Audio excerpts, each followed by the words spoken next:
mga buds, eto na naman tayo, hapunan na naman. Medyo late tayo ngayon kasi meron tayong ginapa kanina. Pero negative. So, eto na naman, balik na naman tayo ulit. So, for tonight dish, naalala niyo natirang manok sa sinampalukong manok natin kagabi, last night. So, gawin natin pininyahang manok.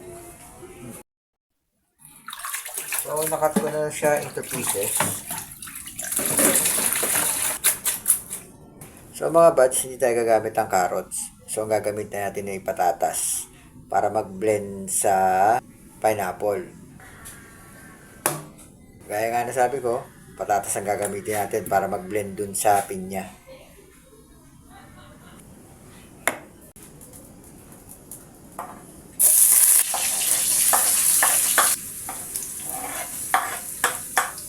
At nyo ang quiet kasi mga pagod lahat.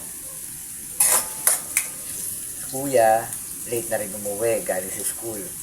Yung dalawa, Terence at si Eche, makapagod din, nag-practice ng sayaw para sa preparation ng linggo ng wika.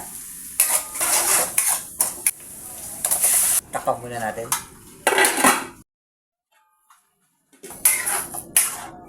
Konting trivia lang mga buddy. Alam nyo ba, nung panahon ng mga Kastila, ayaw ng mga praile na pinagsisilbihan sila ng leeg ng manok. Sa mga nagbasa ng Noli Me Tangere saka El Puro de Wistrismo, malamang alam niya yun. Habang nakulo, manata mo ng paminta. Siyempre, sabayan mo malupit na Nor cubes. Palamutin na rin natin yung patatas.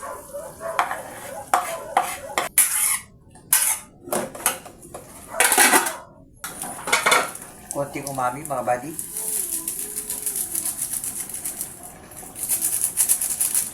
Konti na lang pala. Bye!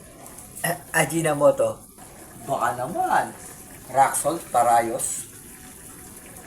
Tsahan na lang mga buddy. So ito na mga buds. Del Monte Pineapple Tidbits. Balatan natin. Sama natin sa baw. Yung syrup.